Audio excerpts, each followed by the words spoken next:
Está considerado como el deporte de los reyes. Tienes que contar con una fortuna realmente regia para entrenar un caballo. Y durante años estuvo dominado por una dinastía familiar. Eran los más temidos, los más fuertes económicamente. Nadie podía comparárseles.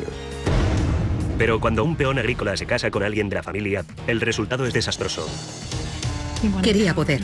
Calumet era un símbolo, el símbolo supremo del poder. Y quizá mortal. Hoy en día mucha gente sigue creyendo que fue una gran conspiración. Un caballo de carreras campeón tuvo que ser sacrificado. ¿Fue un acto de clemencia o un asesinato? Descúbranlo esta noche en Poder, Privilegio y Justicia.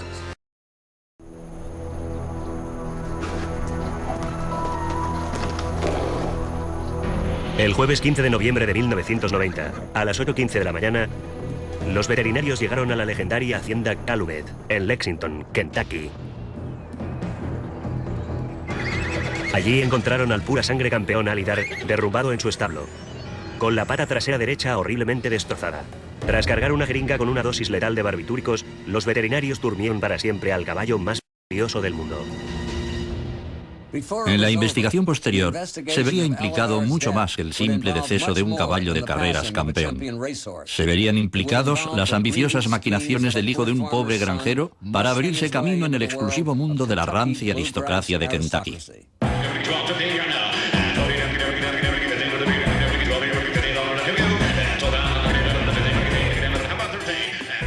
Las subatas de caballos de Keeneland en Lexington, Kentucky, atraen a los más ricos y a las familias reales del mundo entero. El aterrizaje de los Learjets en el aeropuerto Bluegrass de Lexington marca el inicio de una locura mercantil que puede vaciar los bolsillos de los millonarios. Los compradores pagan millones de dólares por potros no probados y flota la sensación en el aire de que no hay límites, de que se puede pagar cualquier cosa. Un solo caballo con la línea de sangre adecuada puede valer 5, 10 o incluso 15 millones de dólares. Tras esa cascada de dólares se esconde el sueño de la gloria, el sueño de que uno de estos pura sangre se convierta en campeón. Es mucho lo que está en juego, pero también son muchas las probabilidades en contra. Aunque utilices las técnicas más sofisticadas, siempre puedes perder. Se cuenta un chiste, la mejor manera de ganar 1 millón con un caballo es empezar apostando 100 millones. Pero primero debes disponer de esos 100 millones. Y entre las lujosas y espectaculares cuadras diseminadas por las colinas alrededor de Keeneland, hay mucha gente que dispone de ellos. Cuando no están criando caballos o montándolos, alzan sus copas de cóctel en el circuito de fiestas de la alta sociedad, que puede rivalizar con los de Palm Beach y los Hamptons. En Lexington se combinan las carreras de caballos con la temporada social, que se extiende desde el primer día en Keeneland en abril hasta el Derby de Kentucky, que se celebra en Louisville. Durante más de 100 años ha sido un mundo de riqueza, elegancia y gloria, reservado para los escasos afortunados que, al igual que sus caballos, nacieron con la línea de sangre adecuada. Era el tipo de mundo con el que un pobre hijo de granjero como J.T. Landy solo podía imaginar en sueños. Pero J.T. Landy no se conformaba con soñar, quería poseerlo y conseguir por todos los medios que ese mundo se arrodillara a sus pies. Creo que Landy quería algo mejor. Quería entrar en el círculo más exclusivo. Las deslumbrantes empalizadas blancas y los hermosos establos que formaban parte de la legendaria y rancia aristocracia de Lexington. Y en el listón más alto de esta aristocracia estaban las cuadras de purasangres más prósperas del mundo. Calumet Farm. Calumet era la joya de la corona entre los caballos de carreras. Sus caballos habían ganado los premios más importantes, 2 coronas triples y 8 derbis de Kentucky.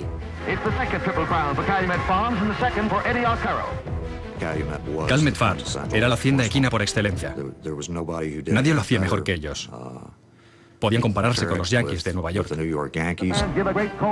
Uno de sus caballos, el Citation, fue el primero en generar beneficios de más de $1 millón. La familia Wright, propietaria de las cuadras, controlaba una fortuna de más de $100 millones. Eran los más temidos, los más fuertes económicamente, los de más talento. Todos los miembros de su linaje. Nadie podía comparárseles. Las empalizadas blancas, los verdes prados, los tejados rojos. Los edificios tenían tanta clase que... Y entre la década de 1950 y la de 1980, gran parte de esta clase era debida a la matriarca de la hacienda, Lucille Wright Markey. La señora Markey era todo un personaje. Era de una época en la que las mujeres llevaban guantes blancos, las grandes cenas, los almuerzos y las fiestas formales formaban parte de su vida. El terceto principal de la alta sociedad, los Ardens, los Whitneys y el príncipe Ali Khan eran frecuentes invitados de Lucille en Calumet. Estaba considerada como una de esas mariposas sociales. Conocía a toda la gente importante en el negocio. Lucille mantenía inflexiblemente las tradiciones de unos tiempos más refinados y se aseguraba de que Calumet siguiera siendo un sólido símbolo de la riqueza y la clase sureñas. Era una persona con mucha clase que venía de una época en la que la elegancia y el refinamiento eran parte de una forma de ser. Sin eso, no se pertenecía a la alta sociedad. Yo vivía muy cerca de Calumet, pasaba cada día por delante para ir a la escuela y para mí era uno de los símbolos de la industria de los puras sangres. No es de extrañar, por tanto, que muchos habitantes de la zona crecieran con sueños de llegar a ser alguien en Calumet. Pero para un muchacho de la zona el sueño se convirtió en obsesión. La combinación de caballos con clase y gente con clase llamó la atención del joven J.T. Landy. Aunque lejos de pertenecer a la aristocracia de la zona, la pasión de J.T. eran los caballos de pura raza. Era un aficionado a los caballos más bien rústico, no era un amante de los caballos refinados, sabía cómo tratarlos, conocía bien las cuadras. Su gran sueño, su obsesión, era dirigir Calumet. Quedaba tan lejos de poder tomarse un cóctel en el porche, pero a pesar de todo seguía acariciando ese sueño. Algún día lo convertiría en realidad.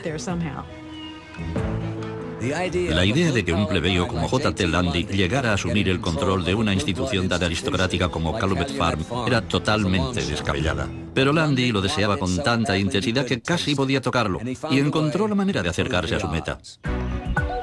En el verano de 1962, un amigo mutuo de Georgetown, Kentucky, presentó a J.T. Landy, que entonces tenía 21 años, y a Cindy Wright, de 16.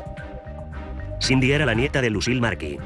Desde el principio, andaba diciendo a la gente que iba a casarse con Cindy y a dirigir Calumet. Ella era justo lo que necesitaba. Landy vio su gran oportunidad. Abandonó sus estudios para dedicarse a cortejar a Cindy a tiempo completo. A J.T. Landy le gustaba ir siempre muy rápido, y creo que vio ahí un atajo para llegar a lo más alto de Calumet.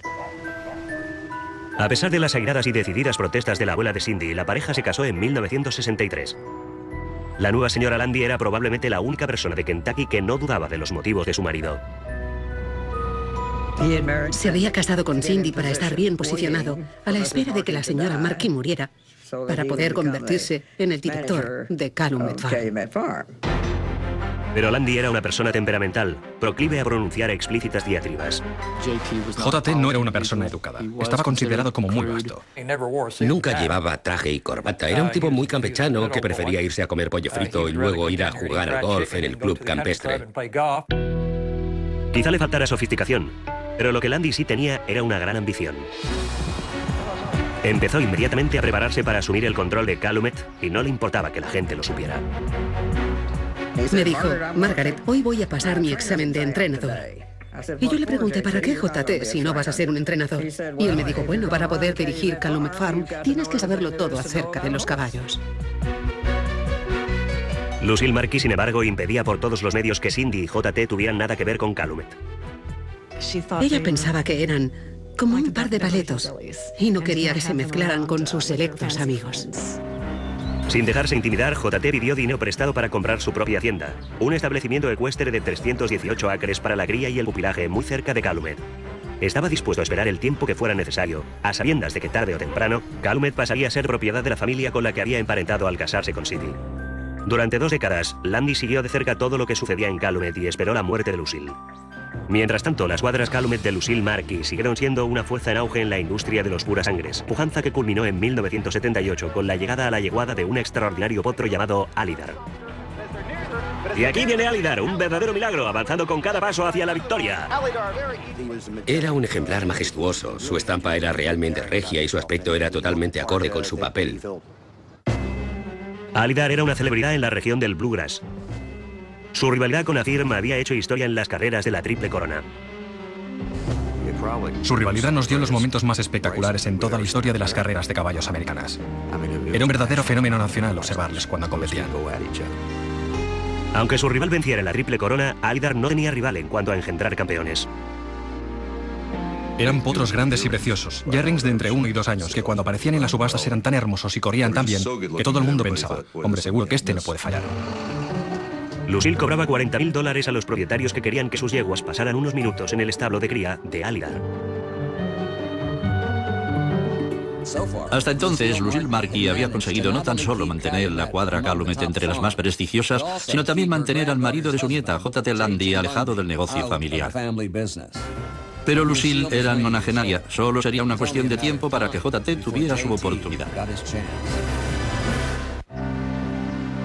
El 24 de julio de 1982, la veterana matriarca de Calumet, Lucille Markey, sucumbió a una neumonía bronquial a la edad de 93 años. Su familia y sus amigos estaban destrozados.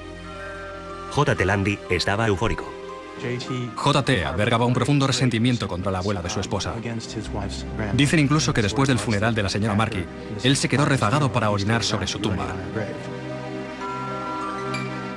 Curiosamente, ninguno de los herederos de Lucille Markey quería tener nada que ver con la gestión de las cuadras, y JT lo sabía.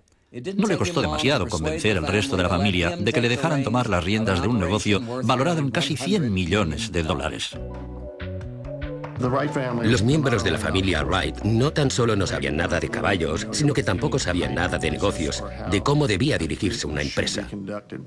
Todos ellos estaban ocupados con sus propios asuntos y no quería que les molestaran con detalles. Casi de inmediato, J.T. inició grandes cambios en el funcionamiento de las cuadras. JT se puso al frente de Calumet Farm con bastante resentimiento acumulado. Quería demostrarle a la alta sociedad de Kentucky, de la que estaba excluido, que podía formar parte de ella. Cuando JT asumió la dirección de Calumet Farm, yo sabía que iba a arrasar, a poner a todo el mundo en la puerta. No encajábamos con sus planes. Por supuesto quería librarse de nosotros lo antes posible. JT también se lanzó a una vorágine de arriesgadas iniciativas. Para mejorar la actividad reproductora de Calumet, JT compró y vendió docenas de caballos. Por un solo semental sin probar, pagó 25 millones de dólares. Al poco tiempo tenía más de 100 caballos de Calumet compitiendo en numerosos hipódromos de todo el país.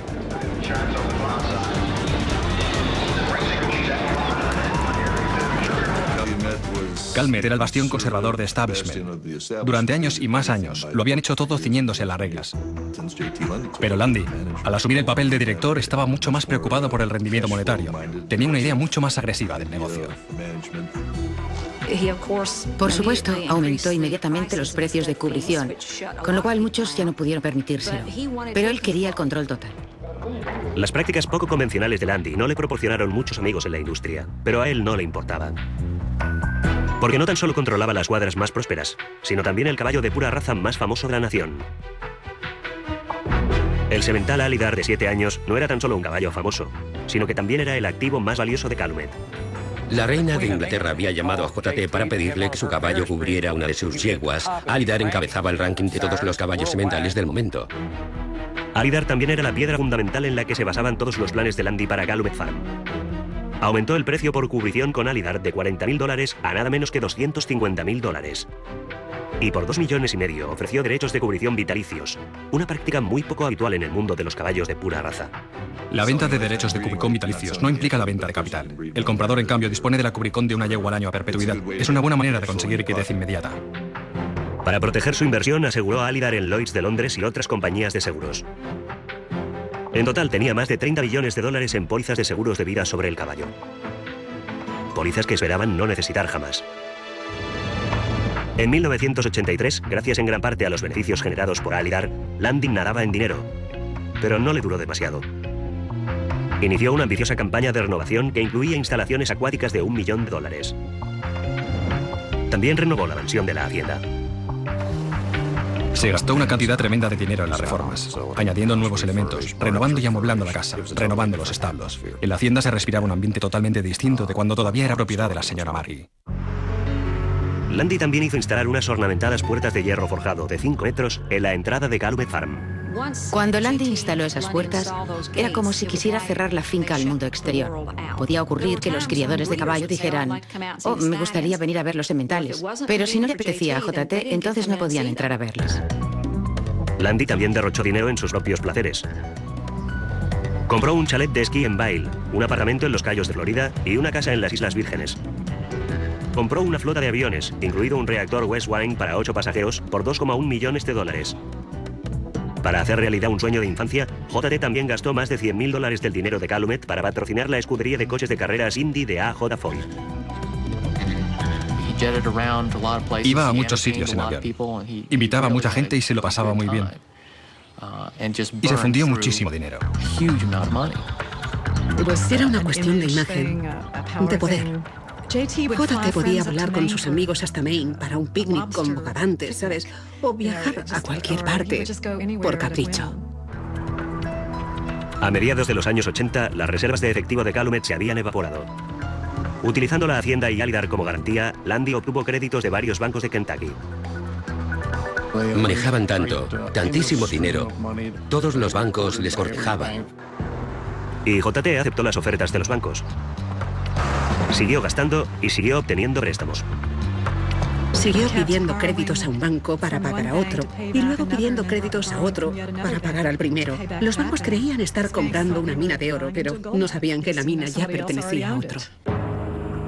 En 1988, JT se encontró de nuevo sin liquidez. Pero esta vez los bancos de Kentucky dijeron basta. No tenía la mentalidad de un hombre de negocios. Todo lo financiaba con la hacienda. Es lo que se sabía en la industria equina, y era alarmante. A través de un amigo mutuo en el negocio de la cría de caballos, Lundy conoció a un banquero de Texas llamado Frank Siak. Siak era vicepresidente del First City National Bank de Houston y compartía la pasión de Lundy por las carreras de caballos. Se asociaron porque Lundy y Calumet representaban obviamente un negocio relacionado con los caballos de carreras. Y Frank Siak controlaba una institución financiera muy importante. Siak prestó $50 millones a Lundy. Pero bueno, esperad un momento. ¿Cómo es posible que un tipo que 6 años atrás no tenía ni un centavo haya convencido ahora a un banquero de Texas para que le preste millones de dólares sobre una hacienda que ya está hipotecada hasta el cuello? Aquí estaba pasando algo raro. Después de esta pausa, Lundy adopta medidas desesperadas para salvar Calumet Farm. El 20 de septiembre de 1989, J.T. Lundy recibió un memorándum de 6 páginas de Gary Matthews, director financiero de Calumet. Según Matthews, la hacienda tenía un déficit de $100 millones y se había atrasado peligrosamente en el pago de créditos y seguros. Durante 7 años, JT había disfrutado de un poder y una riqueza que superaban sus sueños más descabellados. Ahora, gracias a su desastrosa gerencia y a su colosal derroche, la próspera Calumet Farm estaba a punto de venirse abajo. Desesperado por encontrar dinero, Lundy recurrió de nuevo a Frank Siak y al First City National Bank de Houston. Aunque ya les debía $50 millones, Siak prestó a Lundy más millones y reestructuró el pago de la deuda de Calumet. Al parecer, la hacienda podía salvarse. Pero en octubre de 1990, a raíz de una investigación del FBI, Siak dimitió de repente, sospechoso de fraude. Todos los créditos que investigamos en los que Siak había estado involucrado habían acabado mal. La nueva dirección del banco amenazó con ejecutar la deuda de Calumet y solo concedió a Lundy 4 meses para que reuniera $15 millones de intereses. Para empeorar todavía más las cosas, una de las aseguradoras de Alydar anunció que estaba harta de la morosidad de Lundy y no renovaría la póliza de $5 millones del caballo. J.T. Lundy estaba contra la pared. Habían acabado con toda su liquidez. Se habían metido ellos mismos en un callejón sin salida y no tenían nada más que vender. El 13 de noviembre de 1990, por la noche, el vigilante nocturno de Calumet realizaba su ronda habitual. Al pasar por detrás de la oficina central de la hacienda, de camino al establo de Alydar, advirtió que un soporte metálico de la puerta del compartimiento de Alydar estaba roto. En su interior le esperaba una alarmante visión. El semental estaba tumbado en el suelo, con la pata trasera derecha mal herida. A los pocos minutos, J.T. Lundy y los veterinarios de Calumet estaban a su lado. Tom Dixon, un tasador de seguros, llegó poco después de las 10 de la noche. Nos encontramos con una herida muy grave, pero allí estábamos delante del mejor semental del mundo pensando, ¿qué podemos hacer para salvar ese caballo? ¿Hasta qué punto es grave su situación? Lundy parecía sinceramente afectado y llamó al doctor Larry Bramlach, el cirujano equino de Lexington famoso en el mundo entero. El señor Lundy estaba obviamente afectado. Le fallaba la voz cuando me llamó por teléfono. Y aunque describió la situación con un pronóstico muy optimista, sus palabras fueron, pero se trata de Alydar y tenemos que intentarlo. Lundy afirmó que Alydar tenía muy mal carácter y coceaba a menudo la puerta de su compartimento. Dijo que el caballo debía haberse atrapado la pata en la puerta y que se había herido al intentar soltarse. Tenía una fractura y la punta de uno de los huesos salía de la herida. Es una herida grave para las personas, pero doblemente grave para los caballos. El galardonado semental fue sedado y Bramlach aceptó intervenirle quirúrgicamente. En realidad, no tardamos demasiado en terminar la operación.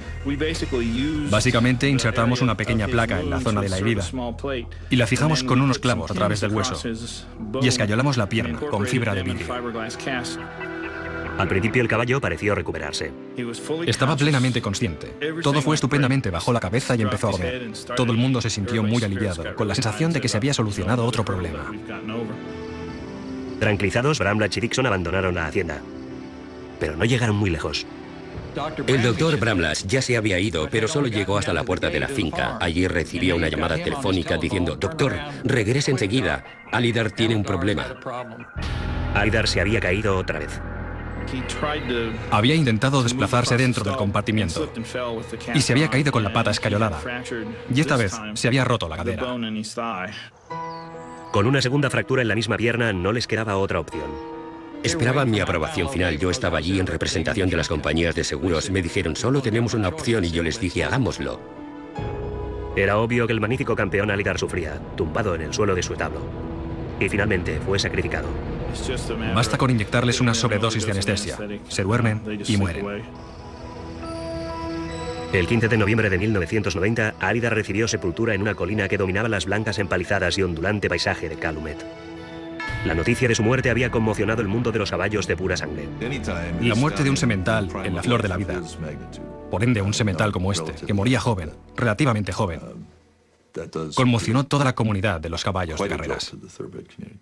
Era un reportaje de alta prioridad. Fue la noticia más destacada de la semana y seguramente de todo aquel año. Pero en la estela de las noticias llegaron los rumores. Desde el primer momento surgieron las sospechas de que las cosas no habían sido como parecía, sino que el caballo había sido sacrificado por el dinero del seguro. Por supuesto, la muerte de Alydar estuvo rodeada de misterio. Creo que fue tal el impacto entre el mundo de los caballos que la gente dijo: ¿pero cómo puede haber pasado algo semejante? Poco después de que la última palada de tierra hubiera caído sobre la tumba de Alydar, Lundy presentó reclamaciones a las compañías de seguros, y los rumores sobre los problemas financieros de Calumet y la desesperación de Lundy empezaron a rodar por las colinas de Kentucky. Después de la pausa, los agentes federales intentan penetrar en el cerrado mundo de los caballos de carreras para descubrir la verdad sobre lo que realmente le sucedió a Alydar. Un mes después de la muerte de Alydar, en el mes de diciembre de 1990, J.T. Lundy había presentado reclamaciones por un total de $30 millones a las compañías de seguros. Un dinero que necesitaba desesperadamente para evitar que los bancos ejecutaran la deuda de Calumet. Aunque parezca increíble, y a pesar de los rumores, la sospechosa coincidencia temporal y la reputación de oportunista de J.T., las compañías de seguros pagaron antes de que pasara un mes. Cuando la gente me viene con sus teorías, les pregunto 3 cosas. ¿Estabas allí la noche en que el caballo resultó herido? ¿Estabas allí la mañana en que le operamos? ¿Estabas allí cuando tuvimos que sacrificar al caballo? Si no puedes contestar que sí a las 3 preguntas, entonces no sabes de qué estás hablando. La suma total fue de nada menos que $36,5 millones, la cantidad más grande jamás pagada por el seguro de un pura sangre. Una cantidad que permitió a Lundy pagar los 15 millones que le exigía el First City Bank de Houston, además de mantener a raya a otros acreedores. Pero sin los beneficios que Alydar generaba, no pasó mucho tiempo hasta que Lundy se encontró de nuevo sumido en problemas financieros. Investigamos los libros, vimos que no había liquidez, no había ningún flujo de dinero. El 3 de abril de 1991, J.T. Lundy dimitió de repente como presidente de Calumet y se marchó de Lexington definitivamente. Fue como si el señor Lundy hubiera tirado la toalla, hubiera dicho: me rindo, no ha sido culpa mía. Pero, ¿de quién había sido la culpa? Aparentemente, la historia de J.T. Lundy y Calumet se había terminado. Pero el fantasma de Alydar perseguiría a Lundy durante la siguiente década. El 11 de julio, 3 meses después de la marcha de Lundy, Calumet Farm, las cuadras de caballos de pura raza con más solera del mundo, se declaraba en quiebra. Los caballos se vendieron y se iniciaron los preparativos para subastar la propiedad de 830 acres. Antes de que JT tomara las riendas, la hacienda tenía 93 millones de dólares en activo. Poco más de una década después, cuando se presentó la solicitud de declaración de quiebra, la hacienda debía 165 millones. La tragedia de Calumet Farm puede resumirse en una sola palabra: estupidez, alineada quizá con un poco de codicia y sin duda también con algunas decisiones empresariales fatídicas. J.T. Lundy y los herederos de la familia Wright, que habían figurado entre los más ricos de Kentucky, estaban arruinados. Cindy Lundy pidió el divorcio. Habían confiado plenamente en él para que se encargara de sus asuntos. Y desgraciadamente, se hundieron con él. En 1996, J.T. Lundy era prácticamente un sin techo. Se marchó a Florida y la gente le vio alrededor de la zona de Ocala. Al parecer, vivía en el cobertizo de los arreos de un establo. Vivir en un establo no sería el peor de los problemas de Lundy. Aquel año, los agentes del FBI reabrieron su investigación sobre los trapicheos en el First City Bank, entre otros los enormes créditos sin garantía concedidos a J.T. Lundy. Parecía extraño, había que preguntarse por qué motivo un banco de Texas había concedido un crédito tan enorme como este a unas cuadras de Kentucky. Los investigadores Julia Hyman Tomala y James Bowers estaban decididos a averiguarlo. Mientras investigaban los archivos del Fair City, un nombre aparecía una y otra vez: Alydar. Cuando investigamos la hacienda Calumet Farm, pudimos establecer que había contraído una deuda de 50 millones de dólares con CIAC y que la principal garantía de este préstamo era Alydar. No habían devuelto cantidades importantes de esta deuda de 50 millones desde que la habían contraído en 1988. Y luego, en 1991, pagaron una enorme suma. Un dinero que resultó proceder del pago de los seguros de vida de Alydar. Cuanto más avanzaban en su investigación, más preguntas surgían. Las pruebas circunstanciales indicaban claramente que el caballo había sufrido heridas intencionadas y la persona que salía más beneficiada era Lundy. Finalmente, el FBI parecía haber desenmascarado los manejos de Lundy. Seas quien seas, lo último que deseas es que los investigadores federales empiecen a hurgar en tu pasado. Después de esta pausa, cuando parecía estar acorralado por la fiscalía, Lundy consigue escapar de nuevo. En el verano de 1997, los investigadores federales viajaron a Lexington en busca de pistas sobre la misteriosa muerte de Alydar.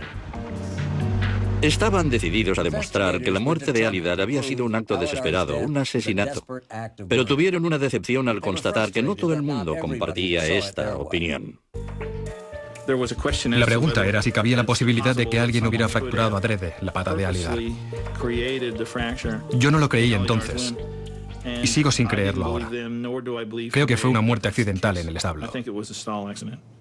El gobierno parecía estar convencido de que J.T. Lundy había matado al caballo para cobrar el dinero del seguro. Si de verdad estaba involucrado aquella noche, debería haber recibido el Oscar y el Emmy. Quiero decir, si estaba fingiendo, lo hacía muy bien. Como los círculos locales cuestionaban sus argumentos, los federales recurrieron a un experto externo, el Dr. George Pratt, profesor del MIT. Mi conclusión básica fue que el soporte roto había sido colocado adrede en el pasillo. Si Alydar hubiera coceado los pestillos desde dentro, el reborde de metal habría estado mirando hacia afuera. Pero en realidad, el reborde de metal estaba mirando más o menos hacia el interior del compartimiento. El informe de Pratt concluyó que la herida de Alydar no podía haber sido consecuencia de las coces del caballo. También calculé la fuerza necesaria para destrozar esos pestillos. Un caballo no podía hacerlo. La puerta no era precisamente frágil. El Dr. Pratt y los investigadores tenían una idea bastante clara de cómo se había producido la herida de Alydar. Alguien podía haberle puesto una cuerda alrededor de la pata de atrás, hasta el listón de la puerta, para tirar luego de la cuerda y hacerle caer. Unos veterinarios me hablaron del caso de un caballo con una fractura en espiral como la de Alydar, que había sido atropellado por un camión. De manera que, obviamente, no había sido causada por sus coces contra la puerta. Debía haber pasado otra cosa. Aunque surgieron varias teorías, todas ellas eran puras suposiciones. No teníamos ninguna prueba directa de la herida en sí, todo había sido destruido. Con pocas cosas más a las que aferrarse, los investigadores se desplazaron de nuevo hasta Kentucky para intentar encontrar a alguien dispuesto a hablar. Finalmente localizaron a Alton Stone, el vigilante nocturno de guardia la noche en que Alydar resultó herido. Estaba trabajando en la construcción de Bardstown, Kentucky. Le dije quién era. Por la cara que puso, por su forma de reaccionar, era evidente que tenía algo que ocultar. Durante el interrogatorio, Stone reveló algunos datos extraños. Descubrimos que aquella noche ni siquiera le tocaba trabajar. Nos pareció muy sospechoso que Alton Stone estuviera allí en lugar de Harold Gibb, el vigilante nocturno habitual. Los agentes también pescaron a Alton en una mentira. Alton insistió muchísimo en que había sido él quien había encontrado a Alidar. El caballo sudaba. Estaba sufriendo. Lo explicaba de una forma tan dramática. Sin embargo, descubrimos más tarde que de hecho Alton no había sido el primero en encontrar a Alidar. Era obvio que Alton Stone no contaba a los investigadores todo lo que sabía. Creo que Alton estaba obsesionado con lo que había sucedido aquella noche. No sé si estaba obsesionado por lo que había visto o si estaba obsesionado por su propia culpabilidad. Los investigadores presionaron a Stone para que les confesara la implicación de Landy, pero Stone mantuvo que no sabía qué había sucedido aquella noche. El señor Stone había sido interrogado sobre los acontecimientos de aquella noche y había contestado con declaraciones contradictorias, es decir, que no podían ser todas ciertas. El señor Stone no solamente hacía declaraciones falsas ante el jurado de acusación, sino que de hecho estaba obstruyendo la investigación que se estaba llevando a cabo.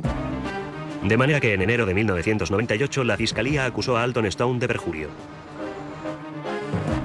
Es muy poco habitual que se acuse a alguien de este delito ante un tribunal federal. En realidad, era una estrategia del gobierno para presionar e influenciar al señor Stone.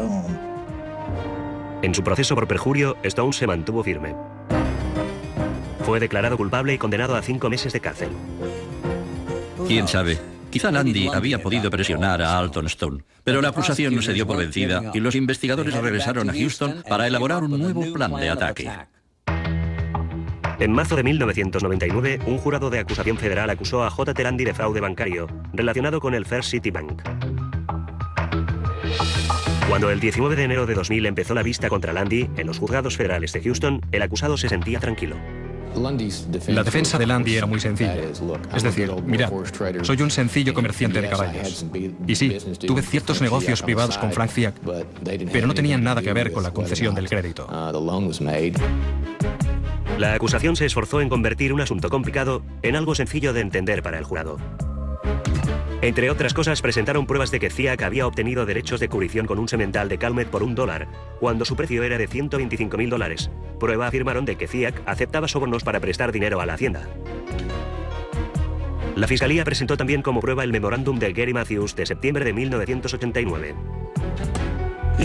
En un lenguaje muy llano, claro y conciso, el señor Matthews sugiere que teniendo en cuenta la posición del señor Fiak en el banco, el señor Landy podía pensar en la posibilidad de sobornarle.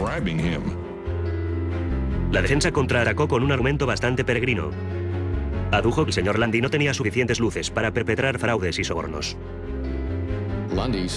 La estrategia de la defensa de Landy era, mira, Frank Fiak nos ha engañado. J.T. Landy es un buen hombre con buenas intenciones. También creo que es más tonto que un zapato. Confiando en ser declarado inocente, J.T. Landy no subió al estrado. Pero cuando el jurado se retiró el 7 de noviembre de 2000, no tardó ni 2 horas en alcanzar un veredicto de culpable. La encarnizada persecución del FBI había rendido sus frutos. Al parecer, J.T. Landy iba camino a la cárcel, pero convicto de fraude, no por matar al caballo campeón.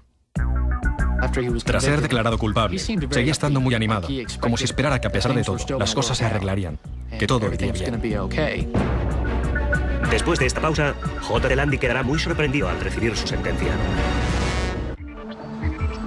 En un juzgado federal, J.T. Landy esperaba la sentencia del juez tras ser declarado culpable de fraude bancario, soborno y conspiración. Pero antes de que se dictara sentencia, la acusación anunció que todavía no había terminado con Landy. Los fiscales estaban encantados de haber atrapado a J.T. Landy, convicto de los cargos de fraude, pero estaban furiosos por no haber podido acusarle de la muerte de Alidar. Sin embargo, cuando el proceso judicial entró en la fase de dictar sentencia, encontraron una ingeniosa manera de lograrlo. En los juzgados federales, los fiscales del Estado pueden introducir declaraciones sobre el carácter del convicto antes de que se dicte sentencia. La acusación se propuso demostrar ante el juez que Landy no era tan solo culpable de fraude bancario, conspiración y soborno, sino que también había asesinado a un purasangre legendario solo para cobrar el dinero del seguro. Con este fin, el gobierno presentó los resultados de las pruebas en la puerta del compartimiento de Alidar para demostrar que el caballo no había resultado herido tal como Landy había declarado. Fueron muy hábiles al demostrar que todavía quedaban muchos interrogantes en cuanto a las circunstancias que habían rodeado la muerte del caballo. y que ciertas pruebas físicas no encajaban con la explicación oficial. Querían matarle para cobrar el dinero del seguro. Eran 36,5 millones pagados a tocateja. Es un caso circunstancial, sin duda. Pero tal como expusimos ante el juez, era muy convincente. Ante la ley, las pruebas circunstanciales son tan válidas, por lo menos como las pruebas directas. La acusación confiaba en que al presentarlo como un desalmado asesino, Landy recibiría una condena más larga por el fraude. El juez, sin embargo, dijo que la acusación no había presentado pruebas suficientes. Su conclusión fue que las circunstancias eran muy sospechosas, que concurrían en el caso móvil y oportunidad. Su declaración pública en el tribunal fue que las circunstancias que rodearon la muerte del caballo eran sumamente sospechosas, pero que no estaba suficientemente convencido de que el señor Landy fuera responsable de la herida del caballo. Los fiscales se derrumbaron. Al parecer, Landy había salido de rositas. Pero entonces vino la conmocionante sentencia. El juez condenó a Landy a 4 años en una penitenciaria federal, el doble que Gary Matthews, antiguo administrador financiero de Calumet, convicto junto con Landy de los mismos cargos. JT quedó anonadado por la sentencia. Estaba conmocionado. De repente, cuando llegó el momento de escuchar la sentencia, las cosas ya no iban bien. Hoy en día, JT Landy vive muy lejos de los palaciegos terrenos de Calumet Farm. Reside ahora en una institución penitenciaria federal de Pensacola, Florida. Como el delito de fraude al seguro prescribe a los 10 años, es muy poco probable que se le acuse de nuevo por este motivo. La muerte de Alydar seguirá siendo un misterio. Este caso ha sido investigado tan minuciosamente como cualquier asesinato de un ser humano. Era tan importante, tan necesario intentar descubrir la verdad. Pero no sé si alguien conseguirá saberla algún día. Mientras exista Lexington, mientras exista una hacienda como Calumet Farm, habrá gente convencida de que Landy mató al caballo para cobrar el seguro. Y cuando Tom Dixon muera, en su obituario pondrá: Tom Dixon, el tasador en el sospechoso caso de la muerte de Alydar, ha fallecido hoy a causa de bla bla bla. Estoy seguro de que será el primer párrafo de mi obituario. J.T. Landy había apostado fuerte. Su codicia estuvo a punto de acabar con las cuadras de caballos de carreras más famosas del mundo y quizá mató a una de sus estrellas más adoradas. Merece estar donde está ahora, pudriéndose en una cárcel federal. Dominic Dunne para el Canal Judicial.